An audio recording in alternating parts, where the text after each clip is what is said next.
তেহরানের সেই রহস্যময় বাংকারের নাকি জীবন মৃত্যুর সন্ধিক্ষণে দাঁড়িয়ে আছেন ইরানের সুপ্রিম লিডার মুজতবা খামেনি। ২৮ ফেব্রুয়ারি ভয়াবহ মার্কিন ইসরায়েলি হামলায় কেঁপে উঠেছিল ইরান, নিহত হয়েছিলেন আয়াতুল্লাহ আলী খামেনি।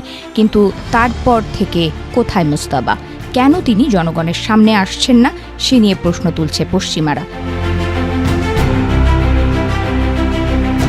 মার্কিন গণমাধ্যম বলছে সেই বিস্ফোরণে মুজতবা কেবল আহতই হননি, রীতিমতো ক্ষতবিক্ষত হয়েছে তার দেহ। ৩টি অস্ত্রোপচারের পর একটি পা হারিয়েছেন তিনি। এখন তার ভরসা কেবল কৃত্রিম প্রস্থেটিক লেগ।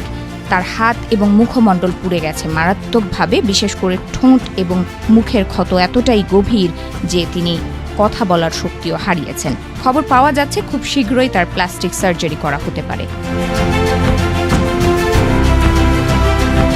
কিন্তু এই শারীরিক যন্ত্রণার চেয়েও বড় হয়ে দাঁড়িয়েছে স্বজন হারানোর শোক। সেই একই হামলায় মুজতবা হারিয়েছেন তার স্ত্রী এবং পুত্রকে, একদিকে নিজের পঙ্গুত্ব, অন্যদিকে পরিবারের ধ্বংসস্তূপ। সব মিলিয়ে এক চরম ট্র্যাজেডির নায়ক এখন মুজতবা। বর্তমানে তার দেখাশোনার ভার খোদ প্রেসিডেন্ট মাসুদ পেজেশকিয়ানের হাতে, যিনি পেশায় একজন হৃদরোগ বিশেষজ্ঞ। গোপনীয়তার চাদরে ঢাকা পড়ে গেছে পুরো তেহরান। ইসরায়েলের ট্র্যাকিং এড়াতে ইরানের শীর্ষ সামরিক কর্মকর্তারাও এখন আর মুজতবার সাথে দেখা করতে যাচ্ছেন না। মুজতবা নিজেও চাইছেন না তার এই দুর্বল ক্ষতবিক্ষত রূপ বিশ্ববাসী দেখুক। তাই জাতির উদ্দেশ্যে কোনো ভিডিও বার্তা নয়, বরং কেবল লিখিত বিবৃতিতেই সীমাবদ্ধ থাকছে তার শাসন। তবে প্রশ্ন উঠছে, মুজতবা যদি পর্দার আড়ালে থাকেন তবে দেশ চালাচ্ছে কে? নিউ ইয়র্ক টাইমসের চাঞ্চল্যকর রিপোর্ট বলছে, ইরান এখন কোনো ধর্মগুরুর নির্দেশে নয়, বরং চলছে এক ঝাঁক জেনারেলের মস্তিষ্কে। জেনারেলরা এখন একটি বোর্ড অফ ডিরেক্টরসের মতো কাজ করছেন, আর মুজতবা সেখানে একজন নামমাত্র চেয়ারম্যান।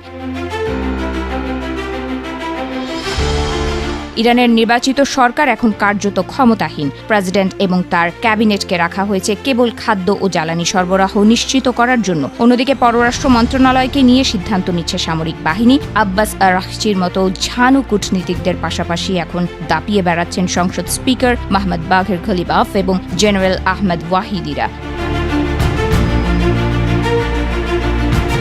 ইসরায়েল বা উপসাগরীয় দেশগুলোর উপর হামলার পরিকল্পনা হোক কিংবা আমেরিকার সাথে ব্যাক চ্যানেলে আলোচনা, সব সুতো এখন জেনারেলদের হাতে। ইতিহাসে এই প্রথমবার দেখা যাচ্ছে আমেরিকার সাথে আলোচনায় সরাসরি অংশ নিচ্ছেন ইরানি কমান্ডাররা।